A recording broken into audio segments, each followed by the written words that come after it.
Eh bien, bonjour à toutes et à tous. Nous revoilà aujourd'hui pour ce deuxième Twitch de la journée. On a expérimenté avec l'équipe d'Evrel, voir si ça vous intéressait de voir deux sujets le même jour.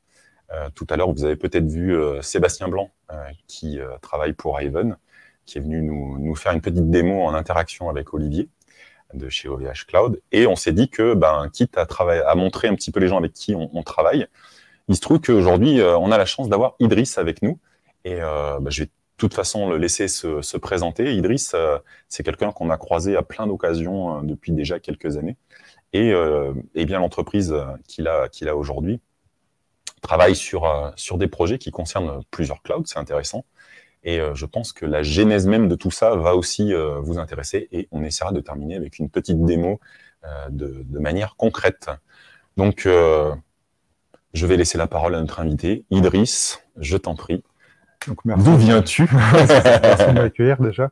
Donc effectivement, à la base, moi j'ai toujours été un peu entre le dev et l'automatisation de l'infrastructure, de la SRE, etc. Même avant même que le mot DevOps existe, puisque j'ai commencé à peu près vers 2010-2011. On est nombreux à être passés par là, effectivement. Et puis dès le départ, en fait, j'avais intégré le groupe La Poste en prestation chez une grande ESN. Et dès le départ, on avait pour projet, donc c'était à mi-chemin entre le système d'info et l'industrie, on avait des machines de tri à piloter.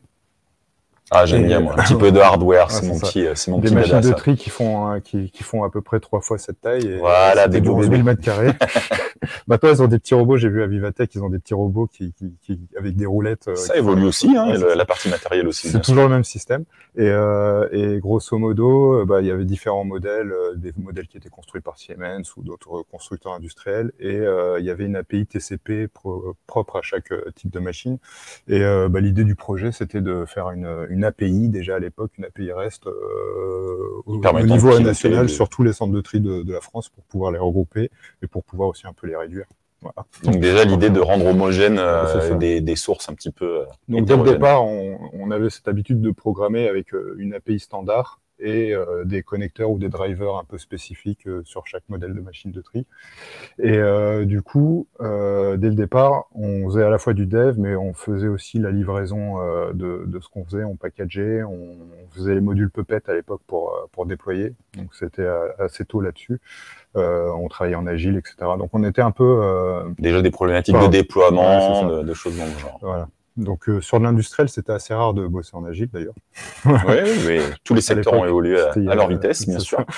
Et effectivement, de fil en aiguille, on a travaillé aussi après sur des objets connectés dans le même groupe. Donc pareil, le même principe. Quand en 2015-2016, il y avait un gros pic sur l'IoT, de manière générale. C'est un peu redescendu depuis avec les différentes... C'est un peu par là qu'on a commencé à se croiser. Il n'y a pas de hasard. Ouais, c'est ça. Et donc, on avait fait une plateforme universelle qui permettait d'interconnecter différentes marques d'objets connectés qui avaient chacune leur API, leur SaaS ou directement leur protocole, que ce soit du Bluetooth ou du BLE ou du Zigbee ou des choses comme ça. Tous les protocoles qu'on peut rencontrer dans le monde de la Il fallait faire des connecteurs aussi. Et pareil, après, il fallait avoir une API un peu générique pour programmer des scénarios graphiquement. Et en fait, sans s'en rendre compte, on avait un peu inventé le serverless. C'est-à-dire que du coup, on avait deux types d'objets connectés. On avait des capteurs et des actionneurs. Et du coup, les capteurs, c'était des événements dans une time series qui pouvaient déclencher des événements asynchrones et qui pouvaient ensuite actionner d'autres objets. Et après, on a pu voir que ça a été réutilisé pour faire d'autres choses que de l'IoT. Après tout, voilà, quand ça fonctionne. Hein. Et c'est à ce moment-là qu'en fait, j'ai créé ma boîte au départ pour continuer à travailler sur ces projets. En se basant en Tunisie principalement. Et en fait, on travaillait beaucoup sur... c'était des problématiques où il fallait scaler, donc on commençait à faire de la conteneurisation, on commençait à faire de l'automatisation avec du Ansible à l'époque. Et avec le Covid, forcément, la prestation de service s'est un petit peu diminuée. Période de changement pour beaucoup de monde, évidemment. Et du coup, les missions se sont un petit peu raccourcies, c'est-à-dire qu'on continue d'avoir beaucoup de demandes, hein, ça s'arrête pas. Par contre, les temps d'intervention sont plus courts et pour retrouver notre niveau, il faut qu'on prenne plusieurs missions en même temps, ce qui fait que ça commence à être un peu compliqué. Et c'est là qu'on se dit qu'en fait, dans ce qu'on fait tous les jours, il y a un gros dénominateur commun.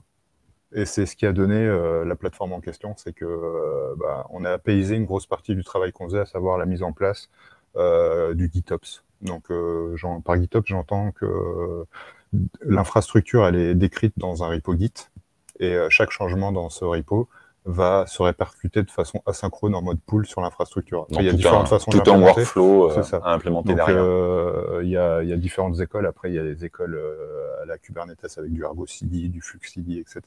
Il y a aussi, dans notre cas, on faisait les deux. C'est-à-dire, quand on était sur Cube, on travaillait comme ça.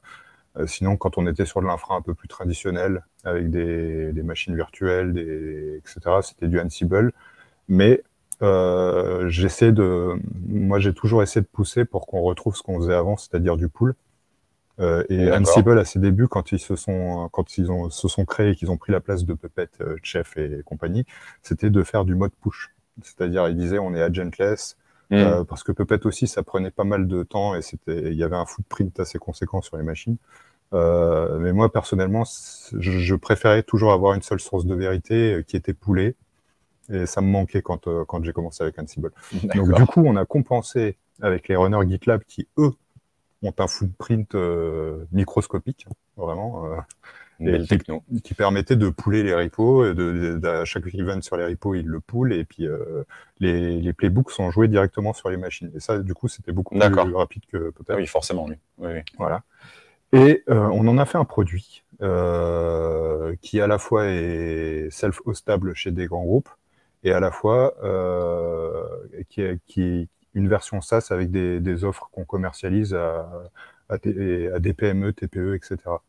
Donc notamment un web IDE, des bases de données, etc. La particularité, c'est qu'on va avoir le sentiment de déployer comme sur un PaaS, mais derrière, en fait, on va avoir l'accès à des repos GitLab qu'on va pouvoir mettre à jour avec directement les rôles Ansible, les playbooks, les variables d'environnement, etc. etc. Voilà. Utiliser donc une source de vérité dans Git, que ce soit pour l'infrastructure, que ce soit pour l'application. On est dans une logique d'infra as code aussi par-dessus ça. L'autre particularité aussi, c'est qu'on travaille avec plusieurs cloud providers différents.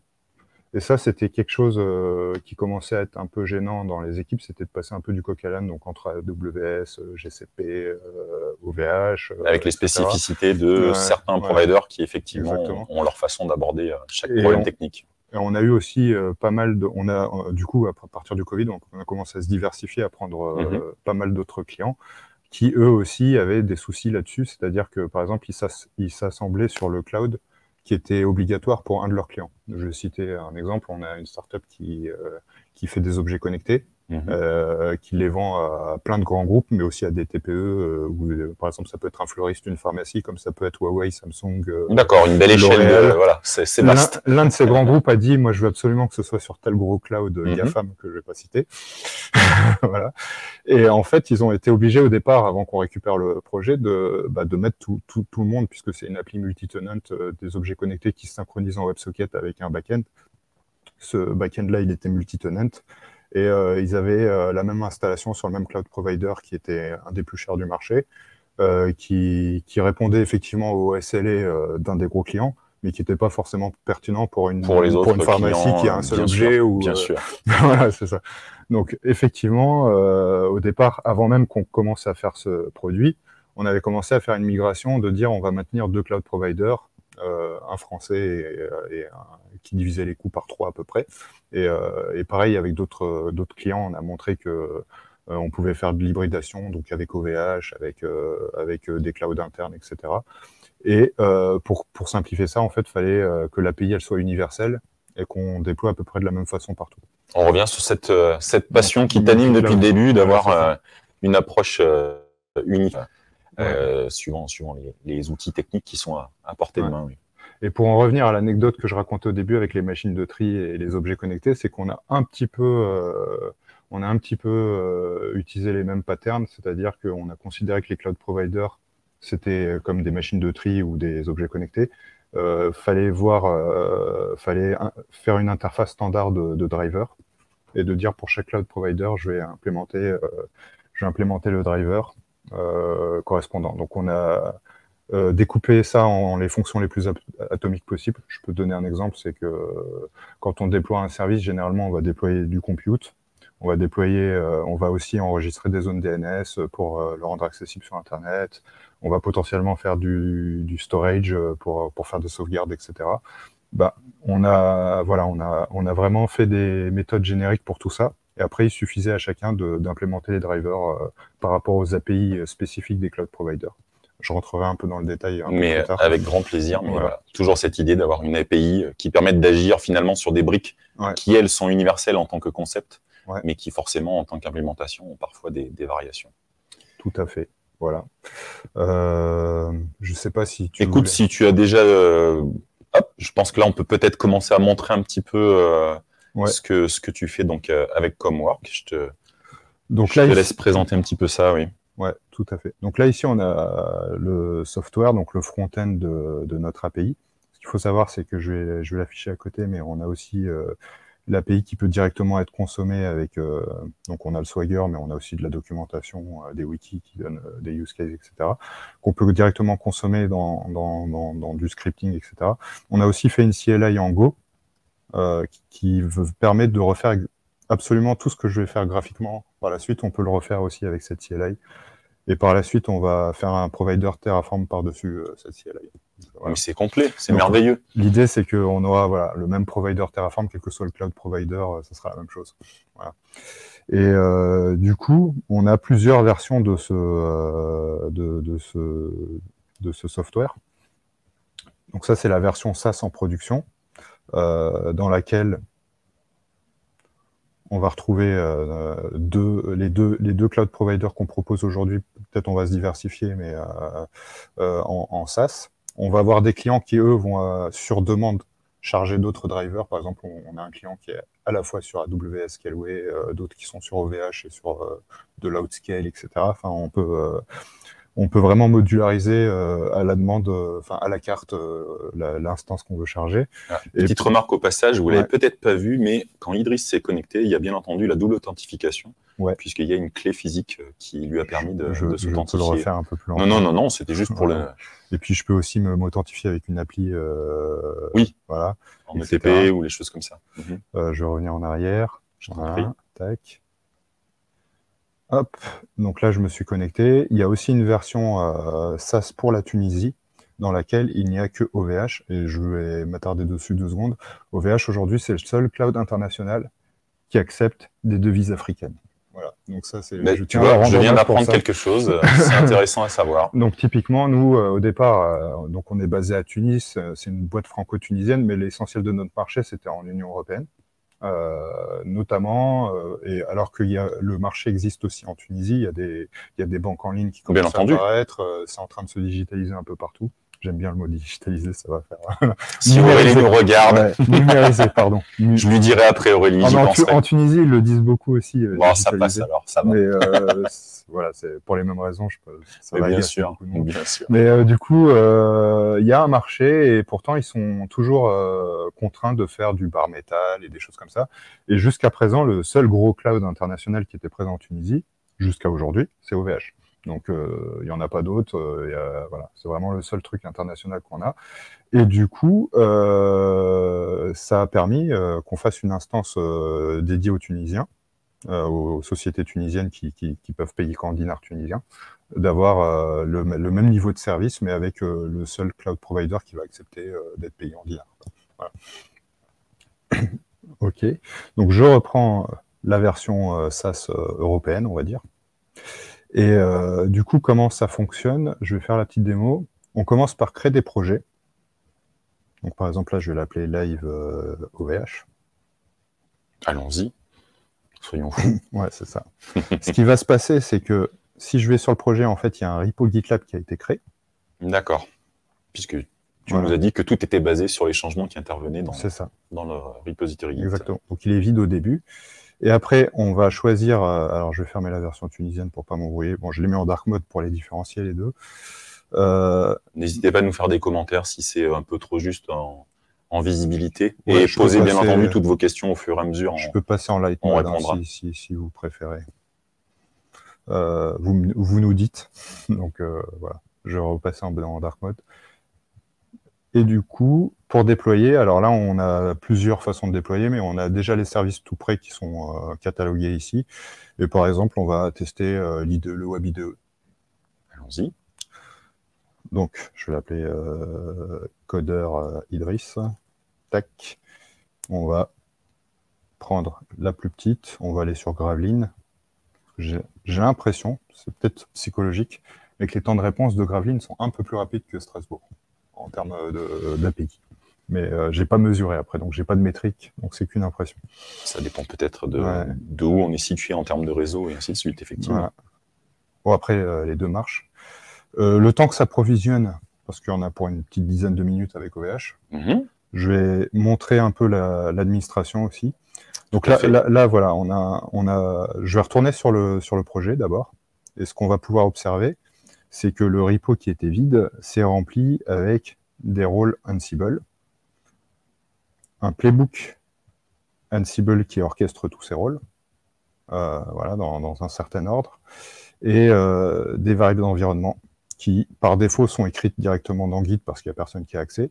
Après, il est possible de faire évoluer son infrastructure, ça coûte un peu plus cher, mais de dire je vais déployer un Volt, et ici, je vais faire des références avec un HashiCorp Vault pour éviter de mettre des mots de passe. Ça de marche. toute façon, les secrets que vous voyez passer auront disparu dans 10 minutes, donc voilà, ne vous inquiétez pas. Non, et puis après le repo GitLab est privé par défaut, donc donc l'accès est derrière l'authentification qu'on a vu tout à l'heure, de toute façon. Donc je comprends, moi, enfin ça peut faire un débat, mais je comprends qu'il y a certains petits business qui se contentent de dire je vais bien gérer les droits sur les repos dans Git, parce que j'ai pas tout de suite les moyens d'héberger un Vault, par exemple. Ça se comprend. Voilà. Ensuite, donc ce qui va se passer, c'est que derrière, notre driver va appeler les API d'OVH basées sur OpenStack en l'occurrence pour provisionner les machines virtuelles, etc. Et ensuite, une fois que c'est fait, par un petit programme qui s'appelle CloudInit, va télécharger ce repo et faire une première installation automatiquement. Donc c'est pour ça qu'on a cette impression où c'est un pass, parce que le truc sera déjà accessible via une URL HTTPS. Et après, si on a besoin de faire des modifications, on peut les faire dans Git directement. Et ce qui est marrant, vu que c'est un Web IDE, le repo il sera déjà sourcé dans le Web IDE directement. Exactement. Et du coup, ça donne un peu l'impression d'être sur Gitpod, parce que on a le Ansible, c'est du YAML, et puis après on peut dire bah voilà, voici mes routes URL publiques, elles sont là. Je peux rajouter un autre port et un autre service, etc., etc. Donc si je reviens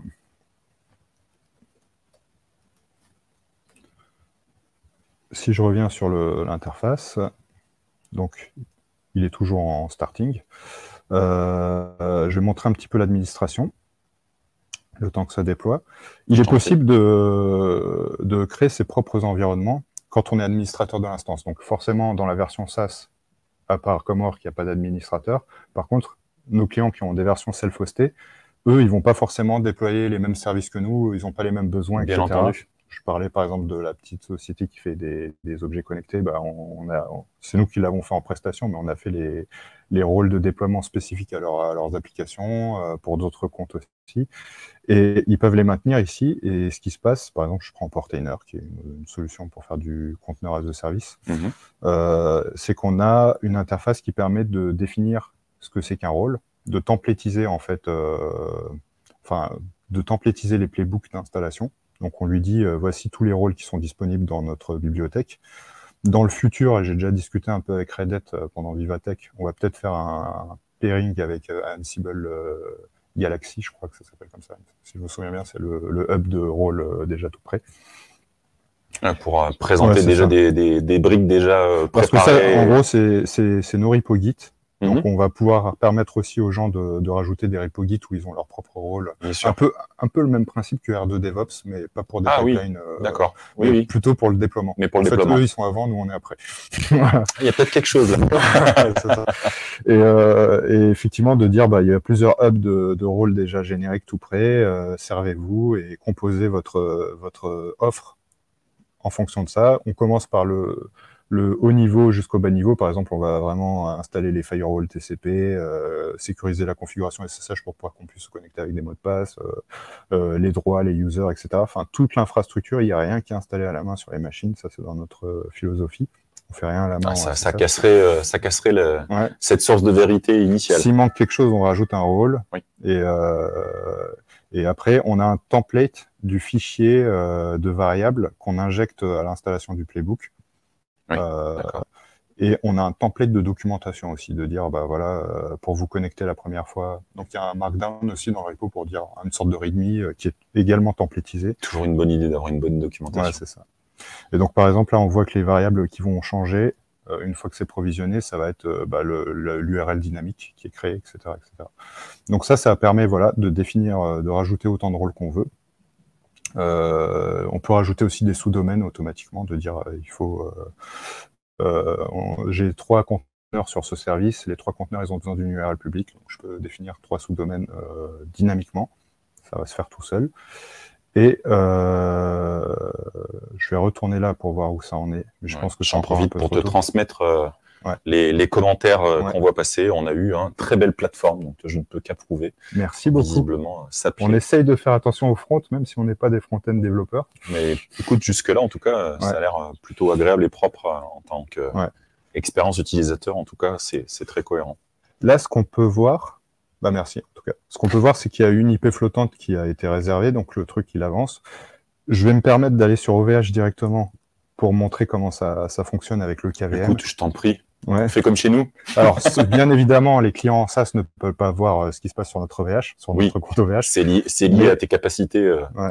Mais par contre, ceux qui l'auront en self-hosté, oui, bien entendu. peuvent. Alors là, j'ai besoin de mon code de FA parce que j'arrive pas sur OVH à avoir 2 méthodes en même temps. Quand je vous dis qu'on était sous le capot de Comwork, là, je pense que là, on y est. Alors, tac, donc il faut que j'aille sur Authenticator. Hop, OVH. C'est déjà bien qu'il y ait la 2FA. Hein. Parce que moi, c'est une obligation chez moi. C'est même pas ça se discute ce point-là, à mon avis, sur ce genre de ressources. Tac. Donc là, je vais aller dans la partie Public Cloud. Et ce qu'on va voir sur les instances, c'est qu'il y a l'instance que je viens de créer est provisionnée sur Gravelin 11. Et si je regarde le KVM, enfin la console VNC plutôt, on va voir qu'en fait Ansible est en train de se jouer. Il est en train de s'exécuter, il est en train de dérouler tous les rôles qu'il a. Ça prend un certain temps, c'est normal. Après, là où on pourrait s'améliorer, bon, on a un petit souci, ça c'est un souci sur le front d'OVH, ça nous arrive quelquefois. Et comme quoi, nous ne sommes pas infaillibles à 100%. Je veux bien te le concéder sans aucun souci. Mais sinon, c'est pas grave. Je voulais juste montrer que les bien sont sûr. Mais c'est en cours. Et tac. Non, il veut pas. Non, c'est pas grave. Je vois qu'on a plein de gens qui se sont connectés. Donc bonjour. Je sais pas. N'hésitez pas à nous dire si vous avez des commentaires au passage sur ce que Idriss est en train de montrer. Et de savoir d'où vous êtes aussi. Moi, ça m'intéresse. Si vous voulez nous dire d'où vous êtes en train de nous regarder. C'est intéressant. Ce qu'on va avoir aussi, c'est qu'on va permettre de créer des registries et des object storage. Oui. Et ça, c'est quelque chose qui, en soi, est une valeur aujourd'hui, mais qui va changer parce qu'OVH est en train de travailler sur un IAM. D'ailleurs, ça va être le sujet du prochain. On aura un prochain Twitch. On en a déjà eu un, on en aura un bientôt, effectivement. C'est qu'on remplit aussi un peu cette fonction où aujourd'hui, il y a différents briques qui sont montés sur OVH, qui ont différentes clés d'API qui ne sont pas forcément faites pour marcher entre elles. Notamment, par exemple, les registries et les object storage ne sont pas sur les mêmes clés d'API que le compute, ne sont pas sur les mêmes clés d'API que le DNS, etc. Et nous, on essaye d'avoir une seule API avec une seule gestion de clés qu'on peut... on peut créer des API keys ici, qu'on peut réutiliser d'ailleurs dans la CLI. Donc ça aussi, c'était un peu quelque chose qu'on faisait. Et c'est aussi vrai entre différents clouds, c'est-à-dire que c'est la même clé d'API qui va permettre à la fois de déployer sur Scaleway, OVH ou d'autres qui sont dans un cas d'hybridation de l'architecture, bien sûr. Alors, je pense que je vais tout de suite passer un peu au deep dive du code. Eh bien, écoute, nous ici, on aime bien quand c'est concret et quand en plus il y a un peu de code. Moi, je viens plutôt de là, donc un petit bout de code, ça me fait toujours plaisir. Donc, ce que j'expliquais tout à l'heure, c'était que, alors pour préciser les stacks, on va commencer par ça. L'API, elle est aujourd'hui à 80% en Python Flask. Il y a un petit 20% en cours de dev qui est en Fast API. On n'a pas mis dans la roadmap tout de suite, on préfère Fast API bien évidemment, qu'on a découvert un peu plus tard. Je peux qu'approuver. C'est ça. On n'a pas priorisé tout de suite dans la roadmap la réécriture complète de ce qu'on a fait en Flask parce que ça marche bien. Donc, bien sûr, voilà, tu as raison. Hein. Après, on verra si on a le temps. Effectivement, moi j'aimerais bien que tout soit en Fast API. Et effectivement, donc toute l'API est en Python dans tous les cas. La CLI elle est en Go et l'interface graphique elle est en React. Et principalement, je vais montrer le détail après, on utilise une techno qui s'appelle Pulumi, qui est équivalente à ce qu'on fait avec Terraform, mais en code. Donc ça se prêtait mieux si on veut écrire une API en Python, plutôt que de wrapper de la CLI Terraform dans du code avec des appels système, d'avoir des SDK, et c'est là-dessus que Pulumi a sa valeur ajoutée. Donc aujourd'hui, il y a 3 mouvances après Terraform, il y a des surcouches comme TerraGrunt, Teradata, etc. Donc ça c'est... D'ailleurs, j'ai fait un workshop il n'y a pas longtemps sur ça. Et chacune a son contexte où ça sera le plus pertinent. Par exemple, si on veut faire des repos IAC, moi, je préfère toujours faire du Terraform. Je trouve que c'est ce qu'il y a de plus complet, c'est ce qui est le plus adapté aujourd'hui, avec du YAML par-dessus. Oui. Quand on a 10% d'infra en dehors de Kubernetes, par exemple, si on fait du Kubernetes, on n'a potentiellement pas envie d'avoir à maintenir un deuxième repo IAC. Donc là, Crossplane, ça peut être une bonne solution pour dire, bah voilà, j'ai déjà mes Mchart qui installent tout sur Cube, je vais rajouter des templates Helm pour provisionner de l'infra en dehors de Cube qui vont être sourcés par mon Argo CD ou mon Flux CD. Et la troisième option, c'est je suis en train de faire des programmes, des softwares, des API, etc. Là, j'ai pas envie de wrapper des appels système dans mon code, c'est à éviter en général. Quand on peut pas toujours, mais si on peut, on peut. Pulumi, c'est fait pour ça. Voilà. Effectivement, je vous conseille d'aller jeter un coup d'œil à Pulumi, c'est effectivement une chouette solution. Ouais. Et donc, effectivement, si on revient, on a une définition d'interface de driver. Tout le monde est libre de développer son driver, d'ailleurs. Je l'annonce pour la première fois publiquement, mais... Nous avons une petite exclusivité, c'est beau ça. Nous prévoyons dans le futur de permettre aux gens d'uploader leurs drivers comme des fonctions serverless. Donc ça veut dire que s'il y a un cloud provider qui manque, ça pourrait être enrichi. Voilà, avec la documentation, vous pouvez développer votre propre driver, ou s'il y a un truc dans une implémentation qui ne convient pas, on peut très bien faire une évolution ou en tout cas décliner. Voilà, c'est ça. On peut avoir plusieurs implémentations du driver OVH, par exemple. On a décomposé ça dans les use cases les plus atomiques possibles. Par exemple, c'est pas je crée un service, mais c'est je vais créer de la compute, je vais créer des enregistrements DNS, je vais récupérer l'état du serveur, etc. Je vais créer des buckets, je vais les mettre à jour ou je vais les supprimer, etc. Chacun implémente son driver. Donc là, on a l'implémentation Scaleway, on a l'implémentation OVH. Dans la plupart du temps, on utilise ce qui existe dans Pulumi, pour OpenStack ou pour... toujours ce souci de rester le plus cohérent et le plus uniforme. Mais après, effectivement, si le module Pulumi n'existe pas, et ça arrive, des fois il y a des API directement, on peut très bien faire du request et invoquer les API. Et passer par les API directement, bien sûr. Ou on peut, dans le pire des cas, wrapper du Terraform dans un driver spécifique s'il y a besoin. Et je réponds à Stéphane, parfaitement, tu as droit au gang Python aujourd'hui, tu vois, c'est pas Java aujourd'hui. Alors moi, je suis un ancien javaïste. Hein, mais bien sûr, évidemment, on aime tous les langages. Voilà. Et on a une implémentation Void pour travailler en local, bon, etc. Et ce que je voulais montrer aussi, c'est que potentiellement, on peut avoir envie de travailler avec plusieurs cloud providers en même temps. Je donne un exemple. On a enregistré son nom de domaine sur OVH, mais on a besoin de scale sur d'autres cloud providers en même temps. C'est pas parce qu'on a mis notre compute chez Scaleway, par exemple, ou l'inverse, que le nom de domaine, les enregistrements DNS, on doit faire passer par le service de Scaleway. D'accord. Toujours cette unification, comme on a vu tout à l'heure. Donc on peut très bien dire, je suis en train de provisionner mon compute sur OVH. Les enregistrements DNS, c'est sur un service DNS qui peut être en dehors. Je vais même montrer un exemple plus pertinent que Scaleway, Cloudflare. Cloudflare ne fait que du CDN ou du DNS, ne fait pas de compute du tout. Jusqu'à présent. Hein, Jusqu'à présent, oui, preuve du contraire, en tout cas. Et donc, on a très bien le droit de faire un driver Cloudflare où on implémente que la méthode create DNS record et tout le reste est vide. Voilà. Donc, après, dans les choix de zone qu'on a ici quand on provisionne, tiens, je vais pouvoir faire la démo après. Je t'en prie, vas-y. Voilà. Mais je continue sur ça. Les choix qu'on a ici, ce sont des zones qui sont... alors, si je me souviens bien, c'est celle-là qui est sur Cloudflare. D'ailleurs, on va rajouter des petits logos pour indiquer où est-ce qu'elles sont. Voilà.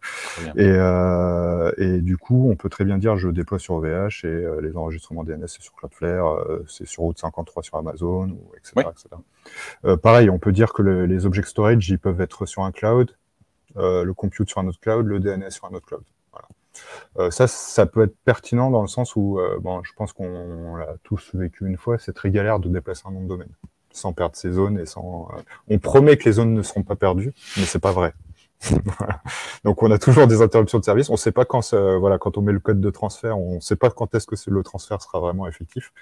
Et typiquement, je sais que ça nous a refroidi plusieurs fois de dire, en fait, on veut bien déplacer le compute, mais le nom de domaine, on va le garder où est-ce qu'il est parce que on veut éviter le downtime imprévu. On ne sait pas quand ils auront bien voulu faire le transfert. Voilà. L'avantage de cette solution hybride. C'est ça.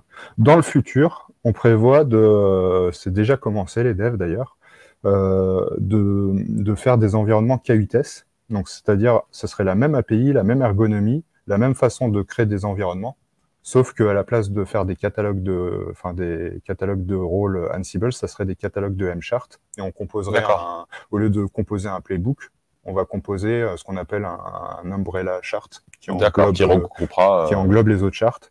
Et au lieu de templétiser le YAML de variable, ça serait le values.yaml du Mchart, tout simplement. D'accord, intéressant. Et après, pareil, on n'a pas encore décidé ça serait quoi le moteur de pooling, parce que jusqu'à présent, c'est GitLab Runner.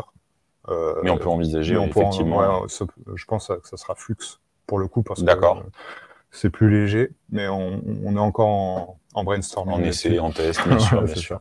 Écoute, tu reviendras quand tout sera mis en place. C'est ça. Et après, il y aura une partie serverless, j'écris directement mes fonctions, etc. etc. Donc, alors, comment va ton déploiement? Ouais, c'est ça, tout à fait. Donc, si je reviens sur mon instance, donc là, on voit qu'elle est active. Normalement, j'ai reçu un mail. Donc, je vais aller tout de suite sur mon Gmail, c'est pour ça que je l'avais ouvert.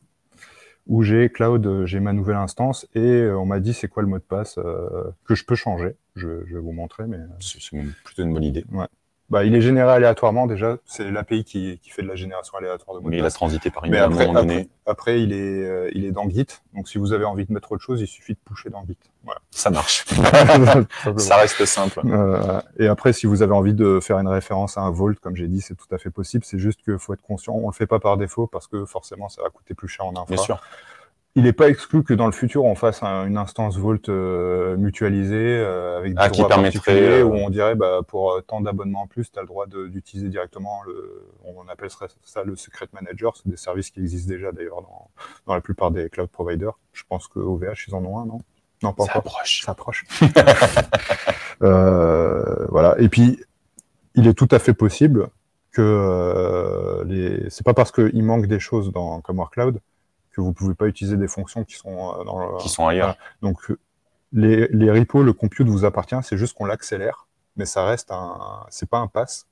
Non, on a un plein accès, une pleine maîtrise des ressources. Vous êtes propriétaire des machines, vous êtes propriétaire les rôles Ansible, vous pouvez les changer, vous pouvez rajouter même d'autres rôles, vous pouvez déployer d'autres choses sur vos machines, et donc vous pouvez invoquer d'autres services qui sont externes en scriptant sur Ansible, de dire je vais appeler par exemple le Secret Manager de GCP, je sais pas. De ce qui correspond à l'usage que vous avez au quotidien dans vos projets déjà. Exactement. Et quand on fera du cube, ça sera encore plus visible parce que il suffira de mettre quelques annotations pour dire voilà.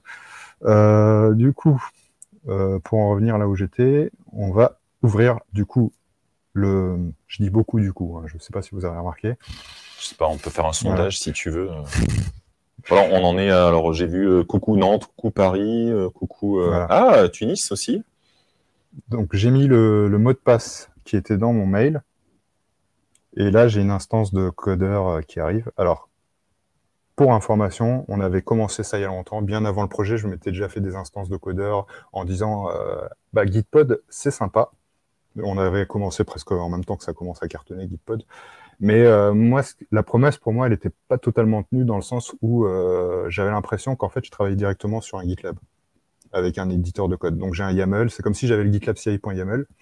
Et moi, ça me dérange pas plus que ça, mais de dire que je travaille exactement comme en local sur le cloud, c'était pas totalement vrai. Et moi, je voulais une expérience où j'ai vraiment toutes mes CLI, tout ce que j'ai l'habitude d'utiliser en local, Terraform. Surtout quand on fait de l'infra, on a pas mal de, voilà, on a Helm, on a Terraform, TerraGrunt, etc. On a les... Non, puis on voit que les workflows de Comwork sont riches et je voulais pas perdre mon disque, c'est-à-dire que dans les trucs, il y avait aussi, il y avait Google qui faisait Cloud Shell en même temps. Oui. Et à chaque fois que je revenais dessus, bah, on avait tout perdu, quoi. Donc, le disque n'était pas persistant. Donc je me suis dit, dès le départ, c'était le premier service qui était candidat sur ça, c'est moi je veux que ce soit vraiment ma machine, comme ma machine locale, que je garde le temps que je veux. Qu'on conserve le temps nécessaire. Mais sur le cloud. Mais du coup, ça coûte plus cher, forcément. On garde une ressource supplémentaire, donc forcément. Et les projets, donc ce que je disais par défaut, ils sourcent directement le projet Git qui correspond au projet Comwork Cloud. Donc vous pouvez directement faire vos changements ici. Voilà, notamment ce que je disais, alors les variables elles sont là. Mais si vous avez envie de changer le mot de passe, là je vais le chercher, il est là, vous pouvez mettre complètement autre chose ou faire une référence vers un Vault. Voilà, grosso modo c'est ça. Après vous pouvez commencer à sourcer d'autres projets. Vous avez le terminal, New Terminal, où vous avez directement toutes les CLI que vous avez l'habitude d'utiliser en local. Je vais citer Docker par exemple, mais ça peut être, moi j'aime bien K3D aussi. Oui. Pour tester, faire des tests Kubernetes en local. Pour moi c'est toujours le meilleur jusqu'à maintenant. Mais bon, les autres sont bien aussi. Voilà. Pourquoi K3D, je vais dériver un peu, c'est parce que je peux vraiment tester les taint affinity, les choses comme ça, parce que je peux créer plusieurs nœuds. D'accord. Et des fois dans les charts, bon, bah, quand on a juste un mini-cube, on teste pas cette partie. Non. Je sais que Kind permet de le faire aussi. C'est les deux concurrents. Ouais, c'est pas très loin. C'est les deux gros concurrents. Oui. J'ai jamais essayé Kind. Entre Kind et K3D, t'es jamais très loin. Ouais, c'est ça.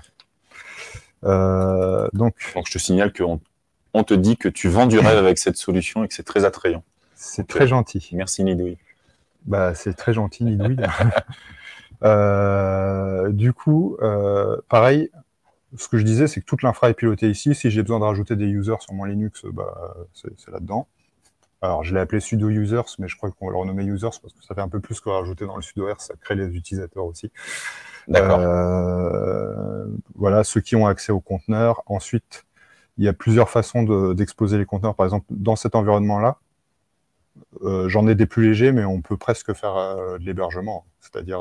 ça pourrait convenir. Voilà, je peux sourcer mon projet, je peux directement le builder, etc. Okay. Et ensuite, je peux l'exposer.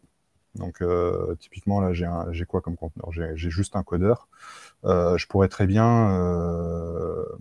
rajouter un... Alors, on va pas le faire là, parce que sinon, je vais devoir développer un petit Dockerfile et tout. On aurait pu le faire en démo. J'aurais dû vous prévenir, je connais Idriss et on pourrait rester en live très très longtemps. Ouais, c'est ça. On se fera peut-être un marathon à l'occasion et tu seras un des bons candidats, je pense. Et après, pour les exposer, en fait, vous avez juste des entrées à rajouter ici, parce que du coup, il y a un reverse proxy Nginx devant. On verra dans le futur pour proposer d'autres implémentations, genre Traefik ou Envoy, ou etc. Ouais. Pour l'instant, on a plein de choses à faire, donc on n'arrive pas à tout faire en même temps. Donc Nginx, il fait le taf. Comme dirait quelqu'un de célèbre, step by step. Ouais, c'est ça. Et donc, on pourrait dire, voilà, la target, c'est localhost 80, et ça serait le port exposé de notre conteneur. D'accord, ok. Ou si c'est pas forcément un conteneur, d'ailleurs, je parle beaucoup de ce qu'on décide de ce qui écoute un port sur la machine. Sur ce port, oui, bien sûr. Il y a une autre façon de faire aussi, il y a les tunnels, un peu à la ngrok, etc. Nous, c'est Local Tunnel, donc c'est un projet open source que je sais pas pourquoi il n'a pas autant cartonné qu'il le mérite. Je pense que la communauté, elle est trop petite, qui s'appelle Local Tunnel, et Local Tunnel Server, qui est open source. Vous avez même les instances de serveur, nous on l'a dans l'offre, des instances de Local Tunnel Server, si vous avez besoin de... Il n'y a pas de limitation, contrairement à ngrok, etc. Oui. La limitation, c'est la taille de votre infra, c'est pas le nombre de tunnels, j'en ai que 5 et après je dois payer plus cher, etc. Ok. Et du coup, après vous avez juste à mettre lt-port, je veux exposer le port 99 par exemple, et automatiquement, alors je peux préciser le serveur si c'est mon serveur perso, après il y a une instance mutualisée qui est toujours en ligne jusqu'à présent, qui vous donne automatiquement une URL HTTPS que vous pouvez partager à l'extérieur.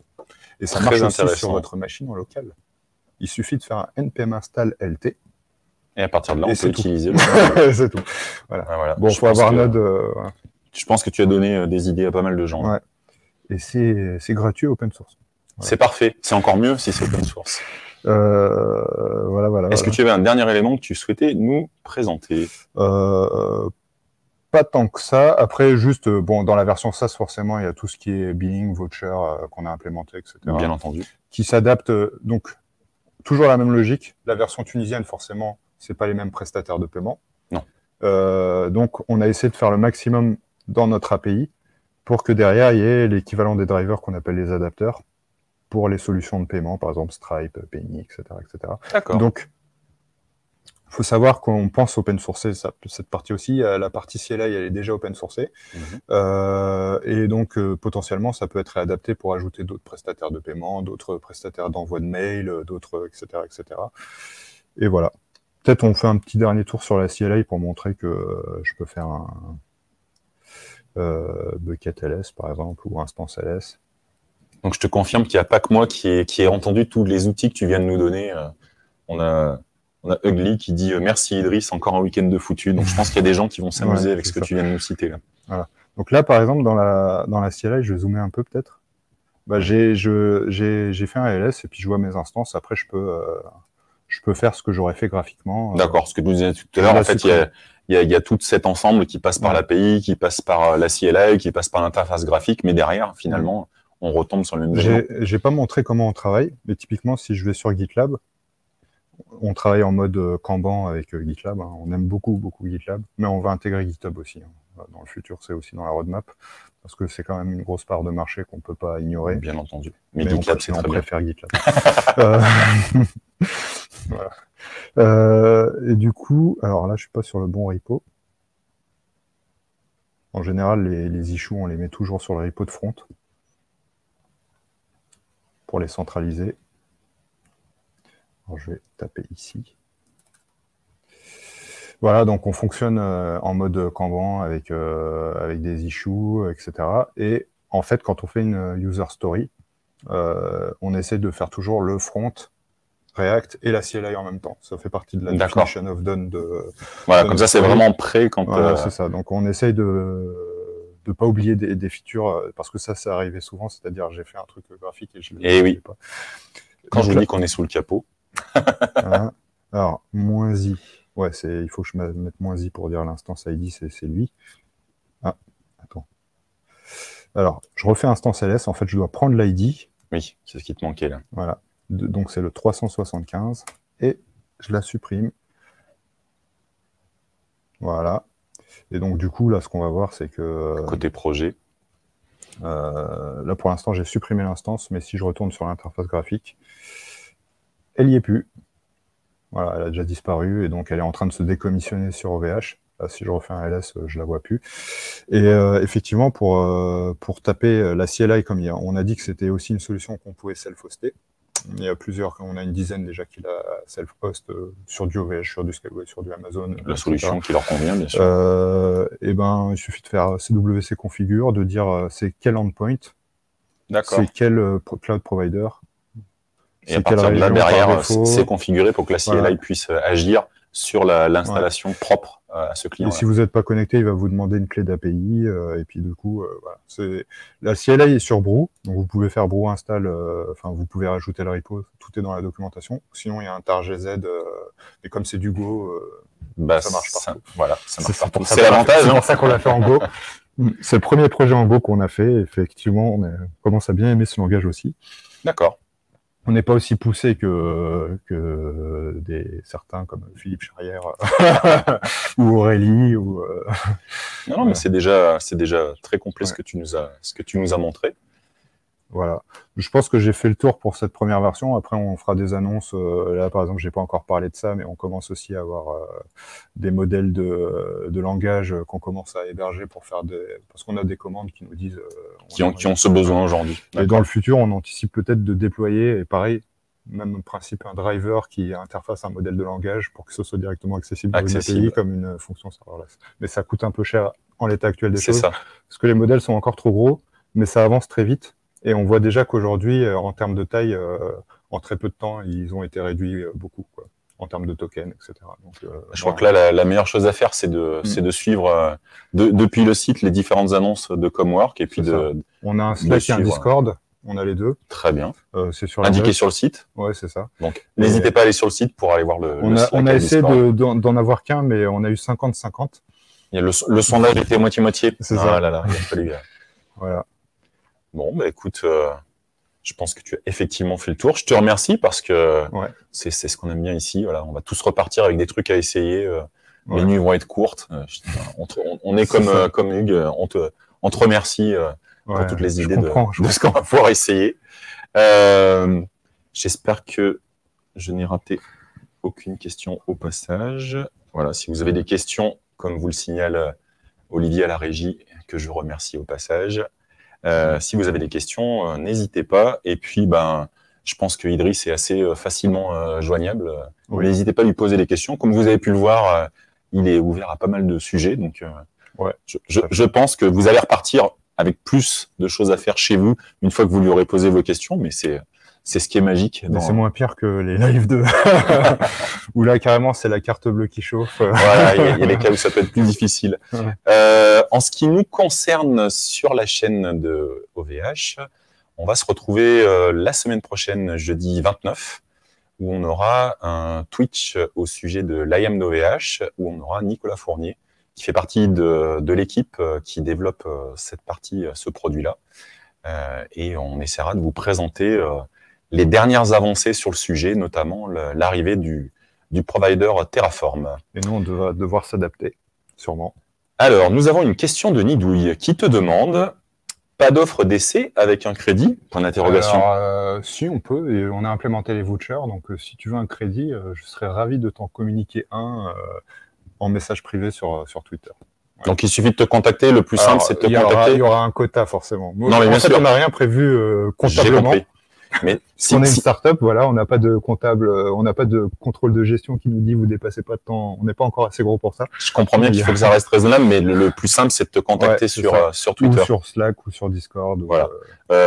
Nidouille, puisqu'on se connaît un petit peu, si tu as du mal à joindre Idriss, n'hésite pas à nous recontacter. Et je vois que la régie a déjà agi, c'est formidable. Vous avez le Twitter de Idriss. Si vous voulez discuter avec lui, ou si vous voulez qu'il puisse distribuer les millions. Peut-être qu'OVH peut m'aider avec des vouchers aussi. Il va falloir qu'on étudie, tout ça alors.